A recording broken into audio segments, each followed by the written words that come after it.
Oh man, set 16. I think this is some of the most fun I've had playtesting in a while.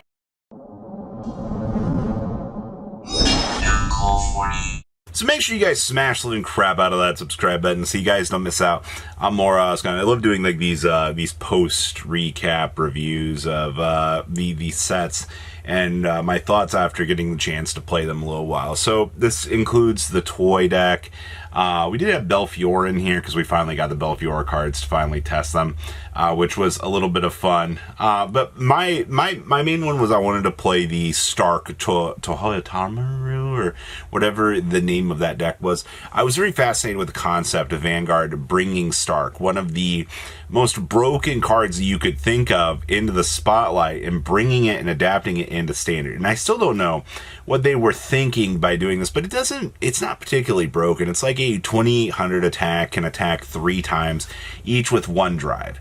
And in hindsight, that's not like super particularly broken for what you kind of get off of it. You're just getting a body that can kind of just try to do things. If not, it's a Dragonic Overlord that can, do some extra little attacks. And sadly enough, that's nothing really crazy at the end of it. Maybe there's a world where you could pull off the double Stark turn, but I feel like your resources are already spread incredibly thin as it is trying to do that. That deck, in terms of its flavor, I like the way that it's trying to play. I feel like it was definitely some of the more fun that I got to have out of this set, just because, it was Stark. Now, we did build Arastaria Phantom, and the thing with Arastaria is she is already an incredibly slow card as it is. As much as I want to be like, oh yeah, we're getting 1 restand, getting the second restand. You're getting first attack wave, you're getting 4 attacks. Second attack wave, you're getting 5. On the second attack, or on the third attack wave, you're getting 6.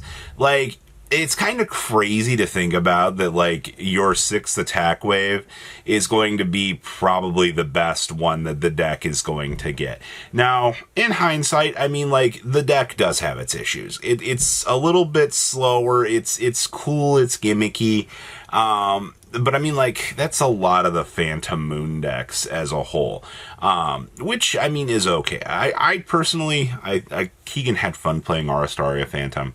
I think Arastaria is definitely going to be one of the funner ones. There's also, we didn't really get a chance to play LCFL Phantom anymore.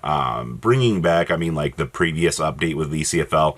LCFL was already one that provided itself with a great advantage as it was. And like I said previously, LCFL Phantom was one of the ones I saw people play testing the most. I think LCFL was definitely the one that a lot of people looked at and straight said, hey, this is by far probably the better feeling one. And honestly, it's still, in comparison to the other Phantoms from this set, I could kind of feel that same way. That's just, where I'm kind of at with the idea of what they were trying to do with this.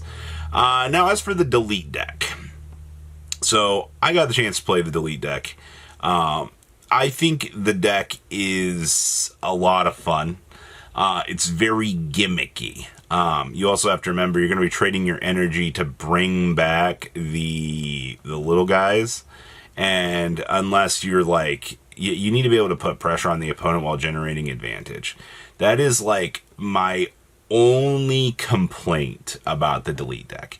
It is, if I could get a superior ride to go from the incredibly terrible 3 that they have to speed up that deck's overall process, I think that the Keter Delete deck would be one of my favorite decks in Standard. But you have to really try to play the deck as aggressively possible as you can. But the thing, once again, the thing that just sucks about the deck is your grade 3 turn is the most subpar garbage that you can think of. You got other grade 3s out here that are going, whatcha, I'm double standing. They're going, whatcha, take that. My grade 3 says, bind 2, draw a card, bind a card, look at top 7, call 1. Do you know how incredibly, horrifyingly terrible that card is. Like, you are going to have to, like, my God, man. And I get it. Like, it's staying flavorful to the manga, you know. They don't want Delete, you know, running in and just destroying things. But the thing is, like, at most, you're reducing your opponent's power to 0, and you're allowing me to get a whole whopping 4, maybe 5 attacks, which is already insanely underpowered in retrospect to the rest of the format. And that's just like the thing that's just, it's frustrating to look at versus the rest of the format, because everything else inherently just feels massively better, in my opinion, for, you know, what that deck gets to do. In terms of other things from this set, I did not get the chance to test out the Exceedance stuff. I know that stuff looks very good. Almirage Star Phantom was something we didn't do. We didn't do the Phantom for the Seraphic Notes, because that just feels and looks absolutely terrible. We also didn't test out the Admiral. I wanted to test out the Admiral. I feel like Wellstra Phantom is a funny card, and honestly, it seems fun, but like, it wasn't what I wanted to test. Now, I did say we had Belfior up for testing. Belfior was something that we had to wait a while to kind of get the cards for, because my friend was kind of just collecting them for me very slowly. After getting everything for Belfior, that deck is fun. All right, don't get me wrong.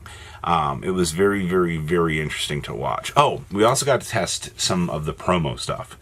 That card for Tamayora, actually, like, I wouldn't say it makes Tamayora crazy, but you also have to remember, Tamayora has, like, defensive capabilities, like power down the opponent's front row for 10k. That's kind of impressive. Also, the card being able just to build Soul more consistently for the deck, kind of be able to loop through on those big pressure turns, that's a little bit more than I really expected Tamayora to have access to. But as long as you have things like that are upping the consistency of these decks, I like the friend clause that they're doing. It's basically anytime, you know, you could search for one of those relevant cards, you can also search for it as well. There's also one that exists for Nakano as a promo that in Michu that we do want to eventually test for the Cannonball stuff. That seems like a very, very fun concept as well. In terms of where we're at right now, what about Premium? You know, Premium is getting Premium events, Robbie, you know. Are you excited? I mean, I'm excited for Asha and Altmile. I'm excited that, you know, we're going to get to do a crash course on those baddies into Premium. At the moment, I'm excited. I'm excited that Standard is finally interesting to me. And I've been saying this for a little while. Like, it just needed a level of power to kind of shift around that I personally liked. And now that we're, you know, heading out of DZD B16 into 17 here, I am very excited for what they're going to do with the Final Phantom stuff. I'm especially wanting to see what they're going to do with the Stoicheia chick. You know, she's been by far one of my favorite units out of this block. And I think that, you know, she's going to be great. I'm also curious to see, you know, how when we finally get the, what's it called deck, you know which one, the collab deck. It's just been absolutely crazy. I'm very curious to see how that's going to adapt to TCG meta as well. You know, Like a Dragon, I think, is just going to be an absolute crazy deck to watch touchdown here in the TCG and absolutely just kind of ruin people's days. But I mean, like, there's a lot of hypotheticals here that are going to kind of come and adjust. I'm not the best Standard player by any stretch of the imagination. I just like playing this game, man. That's why, like, we do this channel. It's to, you know, have fun with Vanguard. Keegan might not be having the most fun with the game right now, but, you know, Austin seems like he's having a good time. Blangmeyer just feels a little bit underwhelming right now, so RIP, I guess, seeing more Blangmeyer. on the channel. But, you know, please take a second to leave a comment down below. Tell me what you guys think. And we'll see more interesting stuff is coming in the near future. You guys stay safe out there, all right? Peace out. Thanks for watching today's video. Check out tradingcardmint.com down below in the description. Enter MCOL40 on checkout. Save a little bit of money on your purchase. Check out mcolgames.com if you're interested in getting some cool play mats and single trading cards as well. Make sure you guys subscribe to the channel. Turn on those notifications so you don't miss one of our videos. Thanks for watching.